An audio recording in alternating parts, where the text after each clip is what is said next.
సహస్రకు పండు కుంకుమ పువ్వు కలిపిన పాలు తీసుకొచ్చి ఇస్తాడు. లక్ష్మి అది చూస్తుంది. పండు వెళ్ళిపోగానే సహస్ర పాలు పక్కన పెట్టేస్తుంది. లక్ష్మి వెళ్ళి సహస్రమ్మ, ఈ టైంలో కుంకుమ పువ్వు కలిపిన పాలు తాగితే మంచిది అని అంటుంది. నువ్వు నాకు చెప్పడం కాదే, నీ బాస్ ఉన్నాడు కదా, అదే నా మొగుడు. కడుపుతో ఉన్న భార్యని ఎలా చూసుకోవాలో వెళ్ళి బావకి చెప్పు. మా మా అందరి మాట కంటే నీ మాట ఎక్కువ వింటాడు కదా అని అంటుంది సహస్ర లక్ష్మితో. లక్ష్మి సహస్రతో ఆయన మీద కోపంతో, మీరు పాలు తాగడం మానేయడం కరెక్ట్ కాదమ్మా అని అంటుంది. నాకు చెప్పడం కాదు, నా గురించి ఆలోచిస్తే వెళ్ళి నా గురించి, నా కడుపులో బిడ్డ గురించి మా ఆయనకు చెప్పు అని అంటుంది సహస్ర. నేను చెప్తా కానీ మీరు ఆయన మీద కోపం పెట్టుకోవద్దు అని లక్ష్మి అంటుంది. నా కోపానికి మా బావ కారణం కాదే, నువ్వే. నువ్వు వెళ్ళిపోతే నేను ప్రశాంతంగా ఉంటాను. టైంకి మందులు వేసుకుంటా. వెళ్ళిపోతావా? తగుదునమ్మా అని సలహాలు ఇవ్వడం కాదు, అవతల వాళ్ళ బాధ తెలుసుకొని తీర్చాలి అని అంటుంది సహస్ర లక్ష్మితో. దానికి లక్ష్మి, అమ్మ, నా గురించి మీరు బాధపడొద్దు. నా వల్ల మీకు మంచి జరుగుతుంది. నేను విహారి గారితో మాట్లాడతా అని అంటుంది లక్ష్మి. అంతేకాని నువ్వు ఇంటి నుంచి వెళ్ళిపోవు. అంతే కదా, శనిలా నువ్వు ఉంటే మేమెక్కడ బాగుపడతాం అని సహస్ర అని లక్ష్మిని పంపించేస్తుంది.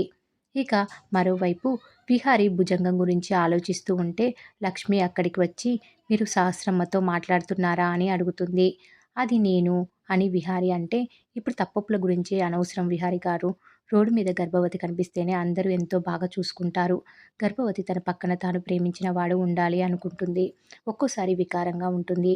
ఏమి తినాలి అని అనిపించదు. తన మనిషి తిన్నావా లేదా అని కొసిరి కొసిరి తినిపిస్తేనే తినాలి అనుకుంటారు. ఒక్కోసారి నడవడానికి నీరసంగా ఉంటుంది. అప్పుడు అతన్ని హత్తుకొని అడుగులో అడుగు వేయాలి అనుకుంటారు. కొన్నిసార్లు ఏవేవో ఆలోచనలతో భయంగా ఉంటుంది.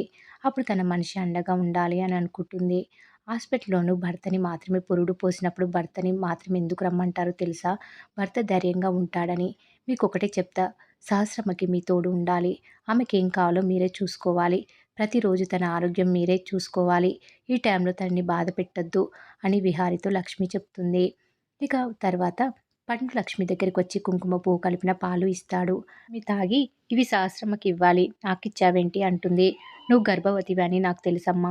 నీ గదిలో ఫైల్ చూసి వేరే వాళ్ళని అడిగితే విషయం చెప్పారు. మందులు కూడా చూశాను అని అంటాడు పండు. ఏ విషయం నా దగ్గర దాయని నా చెల్లి తన కడుపు పండిన విషయం నాకు చెప్పలేదు అని అంటాడు పండు. లక్ష్మి కన్నీళ్లు పెట్టుకొని, నేను గర్భవతిని పండు.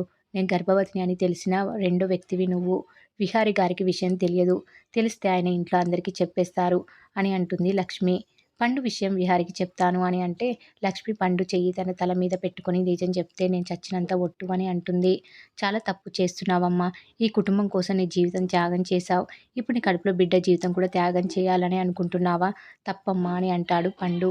నీ బిడ్డ మీద నీకెంత హక్కు ఉందో విహారి బాబు కూడా అంతే హక్కు ఉంటుందని అంటాడు.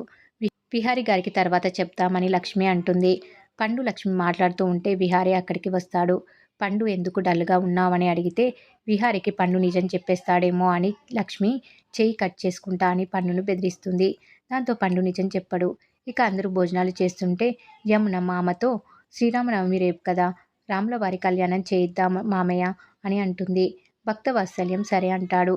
ఇక మన స్వామీజీని పిలుద్దామని యమున అంటే సహస్ర పద్మాక్షి కంగారు పడతారు. వద్దని పద్మాక్షి అంటే, పర్లేదు నేను పిలిస్తే ఆయన వస్తారని భక్తవాత్సల్యం అంటాడు. ఆయనకు భవిష్యత్తు తెలుసు కదా, సహస్ర గర్భవతి కాదు అని తెలిస్తే సహస్ర పరిస్థితి ఏంటి అని పద్మాక్షి కంగారు పడుతుంది. మరి ఏం జరగబోతుంది అనేది రాబోయే ఎపిసోడ్లో తెలుసుకుందాం.